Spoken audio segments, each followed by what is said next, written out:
Hi everyone, my name's Martin Boyle and I am your lecturer for the course on understanding British foreign and domestic policy processes, which is part of the study abroad programme for Boston University in London.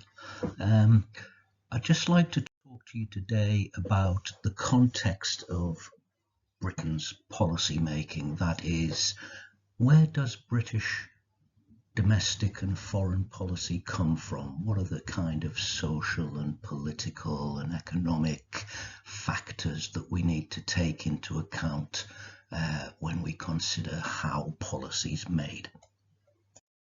But before we start on that, here are some basics, and I'd like you to discuss these. You can look at the questions and perhaps just pause the video and discuss these with each other, or maybe just think about it yourself and make some notes. So that's great, thanks very much. We're not going to spend any time discussing these in detail. What I'd like you to do is just kind of hold those ideas while we go through the lecture and think about how you might relate those questions to what we look at. So the three areas that we're going to be looking at are ideology in the liberal tradition. We'll be looking in detail at actually what liberalism is, what is a liberal. We'll then move on to looking at the changing international context and some key concepts. So where does Britain fit into the world? What's actually going on globally that affects British policy making? And then finally, we'll look at the social, cultural and economic context of UK policy making. By that, we mean the domestic context. So what's going on internally in Britain that influences and affects policymakers when they come to design policy. So pretty much like we did earlier on, I'd like you to look at these photographs of some well-known and perhaps not so well-known, depending on how old you are, political figures. Who's liberal here? Can you spot the liberal? And who's not liberal? Pause the video and just discuss that with each other.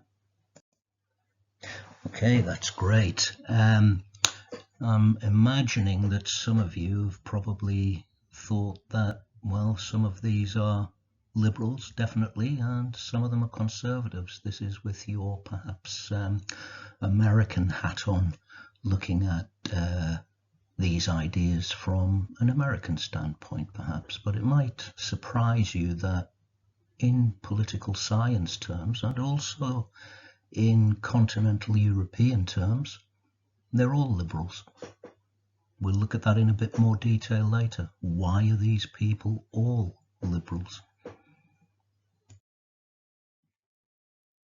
Before we move on to that, and before we kind of get our heads around this idea of what a liberal is, I'd like you just to Google the political compass. Just go online, find the political compass and do the test yourself. Okay, so I'm guessing that the results might have surprised you. They might not have, but they may have. Obviously, when we look at politics today, the traditional left-right spectrum of economic interests that comes from the post-French Revolution period doesn't seem to apply anymore, particularly since Trump, Brexit, populism, and the major political upheavals that seem to be going on at the moment in the world. So, what can help us to better understand where people stand politically than this traditional left-right spectrum. And the good thing about the political compass, obviously there are other models as well, but the good thing about the political compass is that it gives us another axis to look at, and that's the authoritarian libertarian axis. So not only can you be left-wing or right-wing in economic terms, but you can be for more control from above, perhaps through the state or through a strong leader, or you can be less in favour of that and of a more libertarian or, broadly speaking, liberal bent. And the political compass allows us to place ourselves, perhaps, and also governments within one of these four quadrants. Now, obviously, you've placed yourself already. Where would you place your country's government on this particular model? Just pause the video again. That's great. So, quickly moving on, I'm going to show you a clip from quite an old film. This is The Russia House with Sean Connery, and it came out in 1990 at quite an important time politically in the world. It was the time that the former Soviet Union was in terminal decline, the so-called collapse of communism. Let's have a look at this.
Okay, so you may have spotted the sarcasm, the irony, and the wit in that particular clip.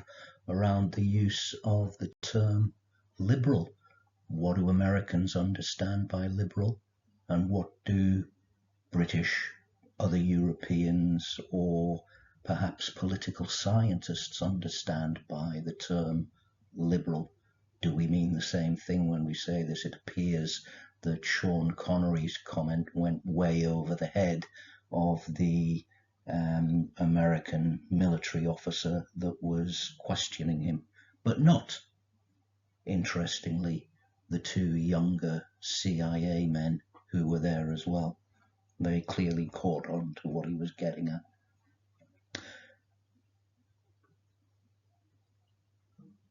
In that clip, Quinn, who is the American military officer, says, "Your background's fairly liberal, isn't it, Mr. Blair?" That's Sean Connery in the film. And Blair turns around and says, "Background?" Quinn says, "Your father." Blair says, "No, my father hated liberals. He took the communist line mainly." So there's this idea that sometimes perhaps British people think that Americans are afraid to actually use the term communist because it's so taboo, so they'll call people liberals instead. And what Sean Connery's character is perhaps saying here is, come on, man, call a spade a spade. My dad was a commie. So this kind of brings into sharp relief the difference between the American use of the term liberal and the British use of the term liberal and other European and political science uses of that term. They mention anarchist and anarchism, and obviously this has a similar background as well, because the use of the term anarchist in the United States is quite different to the use of the term anarchist in Europe. There is a tendency of libertarian anarchism in the United States, influenced by Ayn Rand and other right-wing libertarian philosophers, whereas the European understanding of anarchism is much more left-wing and socialist. So quickly moving on to perhaps a slightly humorous and less serious domestic example in the UK. This is what is called, or this young woman is what we generally call an influencer, a social media influencer. Her name is Molly-Mae Hague, and she recently came out with some off-the-cuff remarks about how she had worked very hard to get where she was today, and that's how she was so well off, and anyone else could do that as well if they really wanted to, because, as she put it, everyone's got the same 24 hours. So again, pause the video. Just talk to each other about that. Do you think she's right? Do you think she's wrong? What do you think has caused her to say such a thing? Is there anything, surprising or remarkable about what she said? Is it perfectly natural, for example? And how does this relate to liberalism? Okay, so moving on to the sources of liberalism. Liberalism obviously is a very contested philosophy. It's all around us. But where does it come from? Some political scientists argue that the origins of liberalism can be found in ancient Greece. But what I want to look at today are the modern origins of liberalism. Remember, modern in political science does not mean now or contemporary. It means roughly from the time of the Reformation through to the Enlightenment. So we're talking about from the 16th century onwards. That was the beginning of the early modern period. The French Revolution, of course, in 1789 had three philosophical or political demands, and they were liberté, égalité, fraternité. And these, of course, mean liberty or freedom, equality, and fraternity or brotherhood or sisterhood, if you like. Solidarity, in other words. Here we see a very famous painting by Delacroix of liberty leading the people in the storming of the Bastille.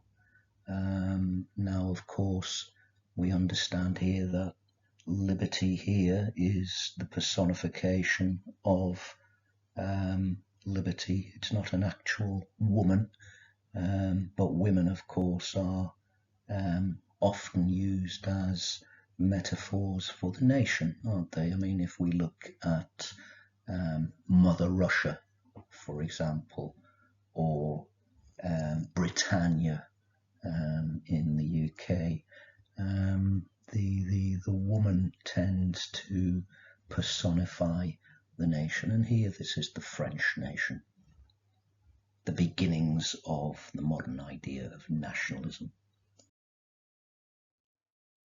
And what is liberalism? How did it develop? Well, I'll give you a little bit of time to look at this quote if you just stop the video for a while. In Britain, we imbibe liberal ideas effortlessly from an early age, with the result that liberalism appears as a necessary truth, the basis of reality rather than as one political ideology among many. The slow development and accumulation of its principles promotes the view that there is something natural about liberalism. Okay? So, we live in a liberal world. We've become accustomed to this liberal world. It seems natural, it seems normal. That which is not liberal appears abnormal and unnatural, and therefore our way must be the right way, because it's what we know and it's what we've experienced.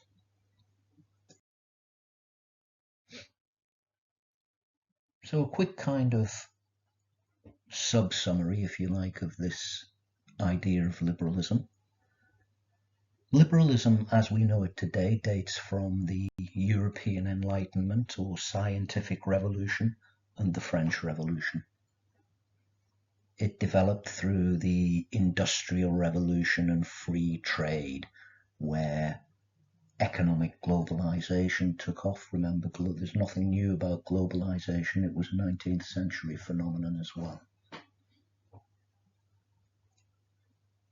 What happened then was old and new liberalism kind of split. So the old classical liberalism, if you like, of liberty and freedom, the first of those French Revolution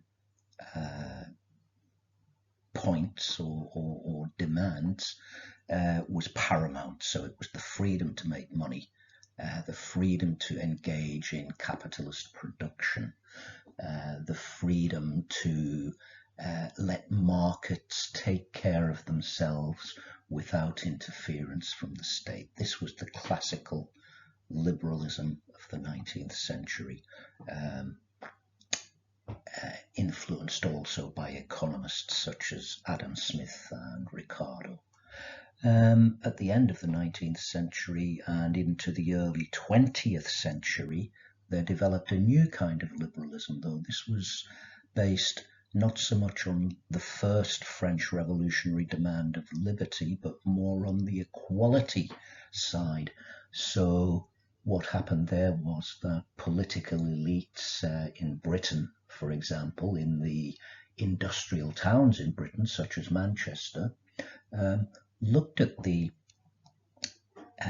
social effects of classic liberalism and thought that something needed to be done about the terrible social effects of liberty, the freedom for each individual to do what they wanted. And they decided that there needed to be some kind of state intervention. Obviously, this was in the context at the time of rising Marxism and revolutionary thought and nascent communist organizations. And so liberals, liberal capitalists, conservative liberals as well, thought that something definitely needed to be done about this. So we got what we call neoliberalism, and this came to its, not its zenith perhaps, but it really took off after the First World War. Under the American president Wilson went on to Roosevelt and the New Deal in Britain. Example would be Lloyd George, the Prime Minister at the time, Lloyd George liberalism at the end of the First World War. And this became the consensus. So neoliberalism became the consensus under the influence of the economist John Maynard Keynes, and the British welfare state from 1945 under Beveridge, Nye Bevan, Clement Attlee, people like this. These were more left-wing Labour Party politicians trying to bring social democratic and socialist ideas into the liberal framework. So what we get is a shift fundamentally from the old classical liberalism of liberty, freedom, to a new liberalism of equality, with more of an emphasis on equality. This became the post-World War II consensus in the UK and in Western Europe as well. And you'll probably know it was very, very influential in America as well, although it wasn't expressed as such. If you talk to your grandparents' generation, for example, they will tell you that there was a lot more security and equality in the United States, say between 1945 and the early 1980s, but we'll come on to that later. So talking about the early 1980s, what happened? Well, this final point here happened. Margaret Thatcher in the United Kingdom and Ronald Reagan in the United States were very influenced by the classical liberal ideas of Friedrich Hayek, and Milton Friedman, and they themselves drew on the classical liberal economic thought of people like Adam Smith. So they wanted to go back to this idea of get the state off my back. If the state would just take a step back and let the markets look after themselves, let people, free people from the bureaucracy of government and the red tape of government to allow them to create wealth, then, as Ronald Reagan said, in a storm, all boats rise to the surface. It's this idea of trickle down. When the rich get richer, the poorer people also rise up and get rich themselves. So this is the fundamental philosophy behind neoliberalism. But the whole point, of course, about the neo in front of liberalism is two things. First of all, it's new in the sense that it seeks to regain the basic fundamental parts of liberalism that they thought had been lost, but it's also structural, so it's state-led. And that's the irony, that for neoliberalism to operate, it must rely on the state because states are essential to the survival of capitalism. So moving on to liberalism in UK policymaking, I've alluded there to some tensions. There's the tension between the state and the market. There's tension between liberty or freedom and equality. You'll notice that fraternity or solidarity seems to have gone out of the window or been pushed to one side in some way. This is not entirely true, of course. I mean, we know that the trade union movement is very big into solidarity, and that, you know, the solidarity and fraternity is the fundamental philosophy there, but that's for another lecture. So let's look at these points. We've got the sovereign individual and the sovereign state. We've got small state versus welfare state. We've got free trade and RBIS, that's the rules-based international system. And we've got humanitarian intervention, which we'll come on to in a minute. So, going back to the first point, the sovereign individual, and this is crucial, the sovereign individual is what we call the ontological endpoint of liberalism. It's the individual that is the most important thing in liberal philosophy, liberal political philosophy. But you need a sovereign state in order to guarantee the individual's sovereignty. And we'll come on to this later with people like Max Weber, Durkheim as well to some extent. What is it that guarantees the individual's sovereignty? Can it exist in a dog-eat-dog world where there is no state, for example? That brings us on to small state versus welfare state. Well, obviously, classical liberalism and neoliberalism want a small state. The new liberalism of the early 20th century created a welfare state. But there seems to be a tension between the two now, and some people might argue that in fact the welfare state guarantees the existence of the neoliberal state, that in this form of capitalism might not be able to survive without a welfare state. Free trade and the rules-based international system. We'll see this in British foreign policy design as we move forward. Britain is crucially behind the notion of free trade, but also the rules-based international system. So, again, as with the small state and the welfare state, for free trade to survive, you've got to have rules. It's not dog eat dog. It's not every man for himself. You've got to have some kind of system of checks and balances and rules. But who imposes these rules? Is it states? Is it non-governmental actors? Who actually is responsible for imposing these rules? And that brings us on to the problem or the puzzle of humanitarian intervention, which we'll look at in a bit more detail. So what happened to liberalism in 1989? We'd had a decade of Thatcherism in the UK and Reaganism in the United States. It was still the Cold War, but new neoliberal policies were being introduced across this, especially in the UK and the United States, not so much in Western Europe. Western Europe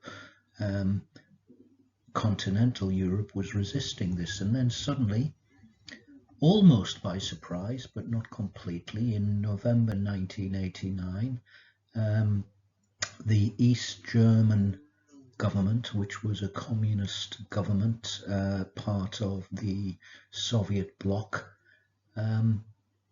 collapsed.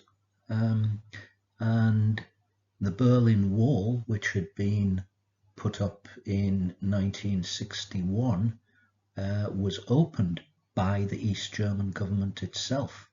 On this picture here, you can see the day after the wall was opened, early morning, or perhaps not so early because it's November and it's quite light. You can see the East German military, the East German border guards, looking quite relaxed on the right-hand side there, and some West German observers on the left-hand side, and there you see a workman in the middle drilling a hole in the wall. And that's quite interesting because that appears to be an East German workman standing on the western side of the wall. Remember, officially, the Cold War's still on, even though the East German government's in a process we now know of collapse. He's standing on the western side. So this, of course, how can this be explained? Well, they've opened the wall, but also a little technical detail here is that the actual geographical political border is slightly to the left there. They built the wall inside the border itself, so all of those people are actually technically standing with East Germany.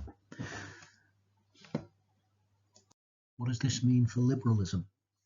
Well, liberalism was triumphant. Stop the video and just look at this quotation. Francis Fukuyama is a highly respected American political scientist, a liberal political scientist, a liberal international relations scholar, and he coined this term, the end of history, partly tongue-in-cheek perhaps, but partly serious. He was saying that what the end of the Cold War meant was that liberalism had triumphed as the only rational and reasonable political form in the world. The only way that we can actually run things, or the way that we should run things, is through liberalism in a liberal state. Now, what did he mean by that? Does he mean socially liberal? Does he mean classical liberal? Does he mean neoliberal? Does he mean liberal in some kind of broad understanding of that term? That's something that perhaps we can pick apart later.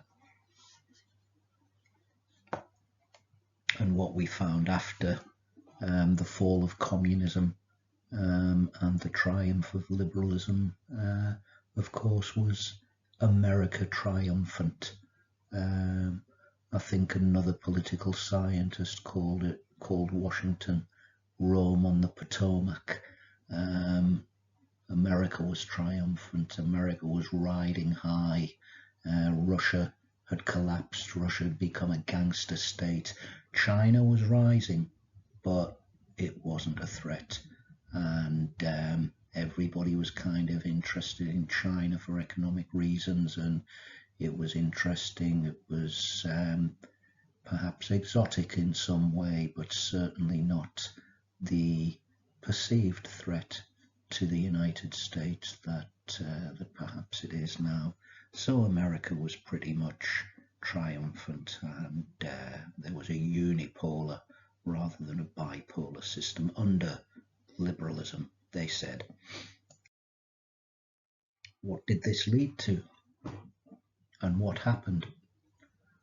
Well, a notion in international relations is liberal interventionism. It's this idea that because liberalism is the best way to run things, because liberalism represents freedom, and the individual and free trade and globalization and the ability to make money and so on and so forth, and to produce that somehow this is, this is the best way and it should be exported worldwide. If we want to be ironic or cynical about it, perhaps we might say exported worldwide, whether people want it or not. Where does this idea come from? Well, if you look at the first quote, Robert Browning was a famous English 19th century poet, and he wrote a poem called Why I Am a Liberal. And he says, "Who then dares hold, emancipated thus, his fellow shall continue bound? Not I." So he's looking at his own freedom.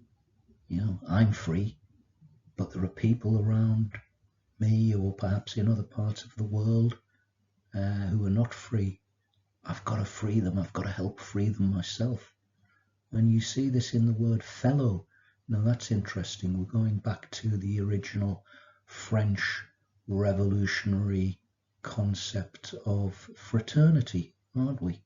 This is quite interesting because that seemed to have been lost in the battle between liberty and equality. But he goes back to the Browning references fellowship here.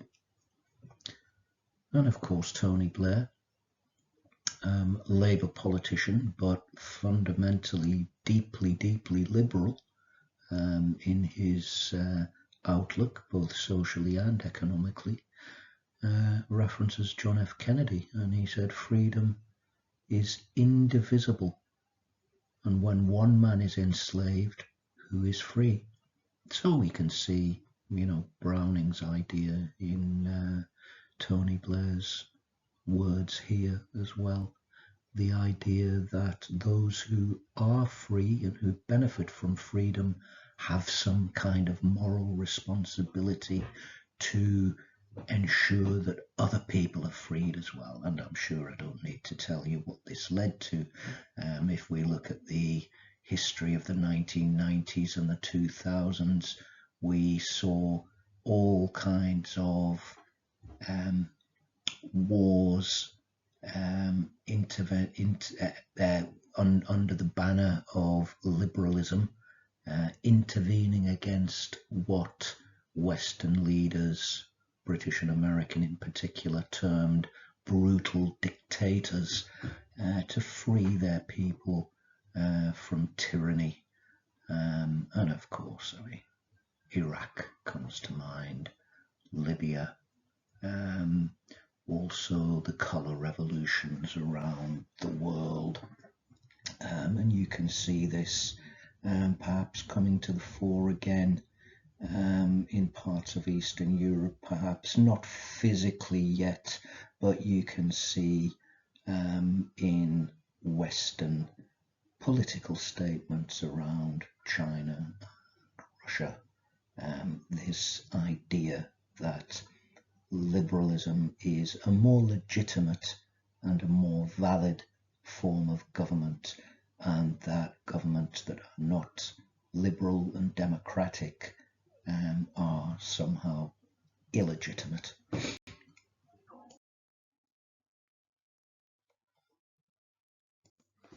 So let's move on now to talk about the international context of British policy making. This is connected to liberalism, of course, because liberalism and the liberal tradition is there in the background all the time, as you will see from your reading on this course. There are 5 points that we need to look at here. That Britain has a global outlook. We'll look at the United Nations. We look at NATO. That's the North Atlantic Treaty Organization. We look at the Organization for Security and Cooperation in Europe, and also the Organization for Economic Cooperation and Development. Britain is part of these organizations, even though it has also recently left the European Union, which is still influencing Britain to a large degree. So let's have a look first of all at the global outlook. From your reading of those policy documents that were given out at the beginning of the course, you'll see that the liberal idea is all-encompassing. Liberalism, free trade, globalization, a global outlook. Britain is a country that is a medium-sized power officially, but it's also a nuclear power, and it seeks to punch above its weight, as it says, to use a boxing metaphor. So Britain seeks to have a global imprint, and it seeks to have influence around the world. How does it do this? It does this primarily through the United Nations. Britain is a member of the Security Council. Remember, when the UN was set up at the end of the Second World War, the winners basically got the Security Council seat, didn't they? So we had the United States, the United Kingdom, France, the Soviet Union, and China. China's an interesting case because, remember, Security Council and UN seats go to the country. Now, China at that time was not the People's Republic of China, it was the Republic of China, which is now Taiwan. And for a long time, the Republic of China, up until 1971, held the UN seat for the whole of China, even though it was a tiny little island of about, 18 to 20 million people, in comparison to a massive continental country of over 1 billion people. So you could see the problem there. But the issue was that it was the Republic of China, the nationalist government, who was the government of China at the time, and they retained the seat. It's now Beijing, the People's Republic of China. And obviously another difference now is that whereas the Soviet Union got the original Security Council seat, one of the original seats, it's now Russia. It devolved to Russia afterwards, after the fall of the Soviet Union. Britain is also a member of NATO. Britain is one of the most important members of NATO, obviously, because it's a nuclear power as well. And NATO seeks to have an influence now, since the end of the Cold War, beyond the borders of the NATO countries themselves. The OSCE, so the Organization for Security and Cooperation in Europe, and the OECD, the Organization for Economic Cooperation and Development in Europe, also are very important foci of British foreign policy interests, and we'll look at these in more detail later. One interesting development coming out of Europe and coming out of Brexit is Britain's new status as global Britain, and as a global power. Britain is taking more of an interest in its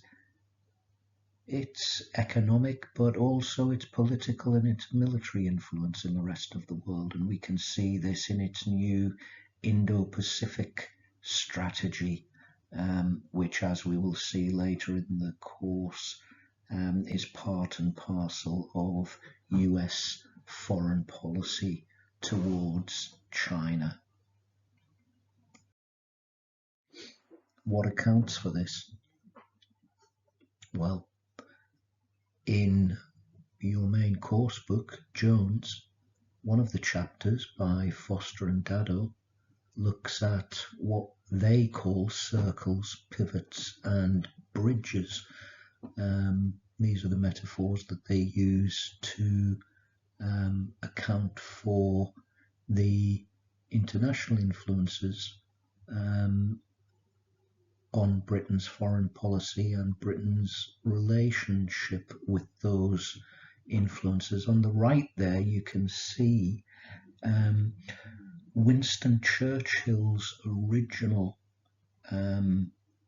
late 1940s definition of how British interests intersect around the world. And Churchill basically defined it as three circles, three intersecting circles.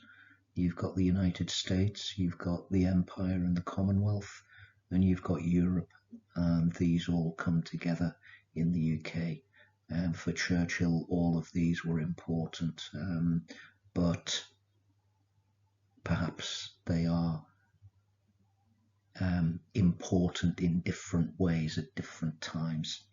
Going back to Foster and Dado, they account for the change, the post-World War II change in Britain's relations with the world and the development of its foreign policy under 5 different headings.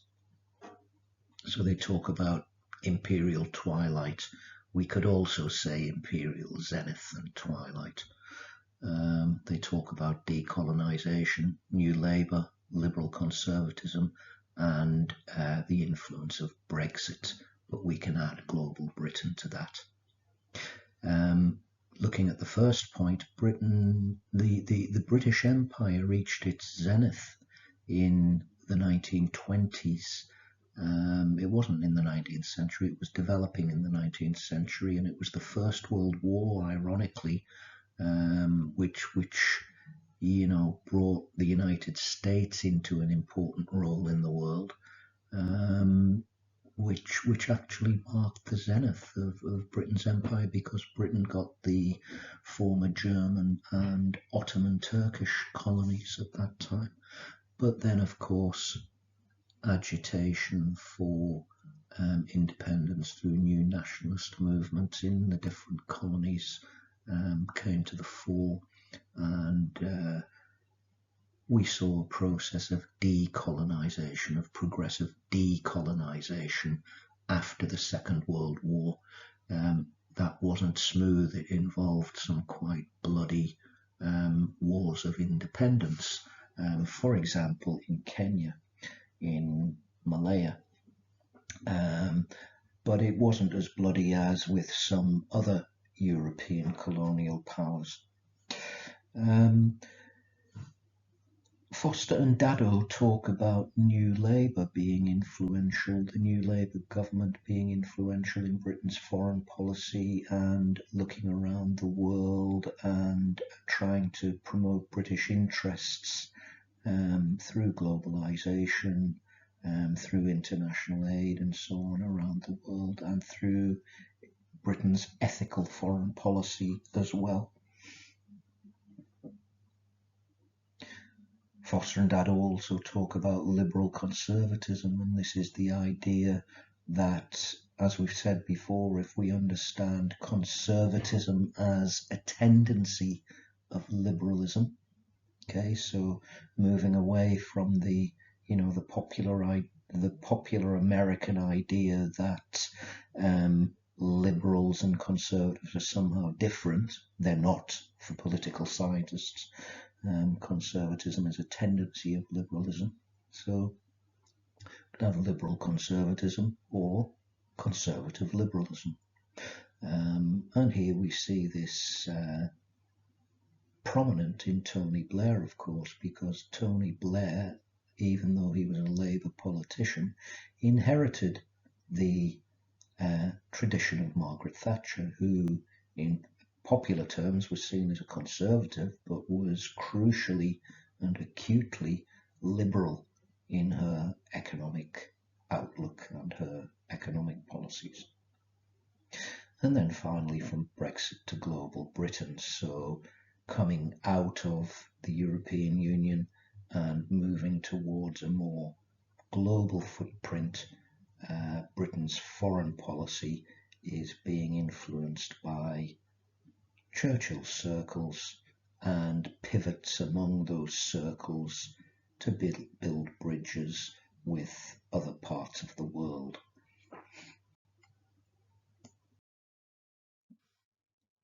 I'd like to move on now to talk about the third of the themes that we wanted to talk about in this session.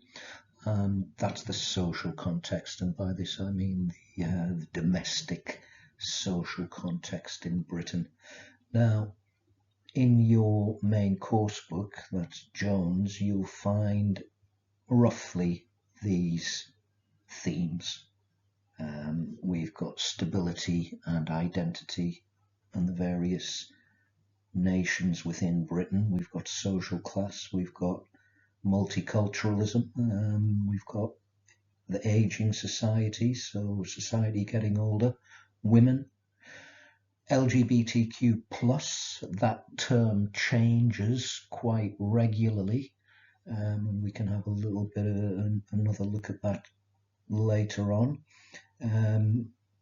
The constant background of Britain's economic decline, Britain's post-war economic decline, the 2008 financial crisis and austerity since then, Brexit, and finally COVID-19. So this is the domestic social context that we're looking at for Britain's foreign policy, and we want to know really, how do these particular themes influence policymakers in their construction of policy?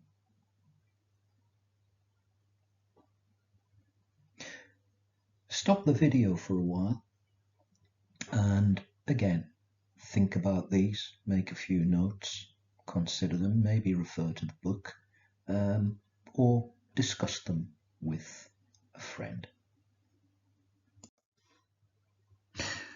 That's great. What I want to do is not so much discuss all of these as look at one of them in particular, and that is social class. You can see here is a video of quite a famous comedy sketch from the 1960s. It was called The Frost Report, and there are three quite famous comedians who are well known in Britain. The tallest one is John Cleese, then the guy in the middle is Ronnie Barker, and the little guy at the end is Ronnie Corbett, and they personify the upper class, the middle class, and the working class in the popular British view of the class system in this country. So play that, have a look at it, have a think about it, and do you think that these particular class categories still exist in Britain today in 2022? Okay, so that's great. I'd like to move on to some recent demographic research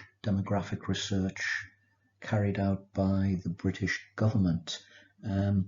What we need to think about in this context here is this claim, which is quite a popular claim, that somehow class differences are not what they used to be, that, for example, we're all middle class, the middle class is the largest sector of society, because of the collapse of the trade unions, the working class identity is not so strong, and so on and so forth. Well, what do British people themselves think about class, and how do they identify themselves? Well, this recent government research from the Social Mobility Commission has produced a couple of interesting results. One of these is that almost 50% of people who were questioned identified themselves as working class in 2021.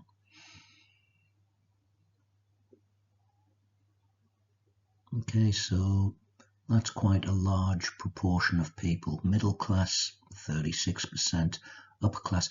Interestingly, nobody defined themselves as upper class. That's quite interesting.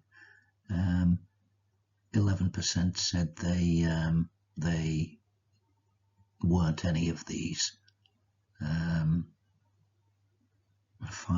didn't know. So that's quite interesting.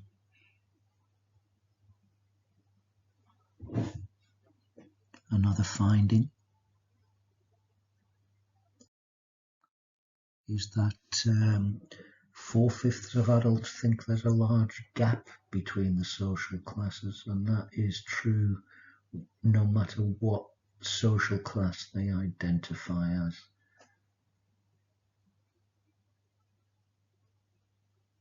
So we've got 75% for the youngest age group among adults. You've got 80% among 25 to 49-year-olds, 79% among 50 to 64-year-olds, and 77% among 65-year-olds plus. And also, if you look over to the right, you'll see that there are regional variations in whether people think that there are large differences or whether there's a large gap between the different social classes. We'll look at this in a bit more detail when we look at devolution, but obviously this shows that class, social class or economic class, is quite an important factor in British social life, and that because of that, perhaps we can say it has some influence on the way that policymakers create certainly domestic policy in the UK. You would think that anyway. You might think that if this is an important factor, if people think it's it's an important issue, then it should somehow be reflected in government policy, and we'll see to what extent that is actually the case as we move forward with this course. Okay. So finally, some things to think about. Again, think about this yourself and write a few notes, perhaps refer to the core reading on the course or discuss this with your friends. How and why might these factors, and by that I mean what we've looked at about liberalism, the international factors about Britain's relationship with the world, and domestic social factors, how might they intersect and combine to inform British foreign and domestic policy making?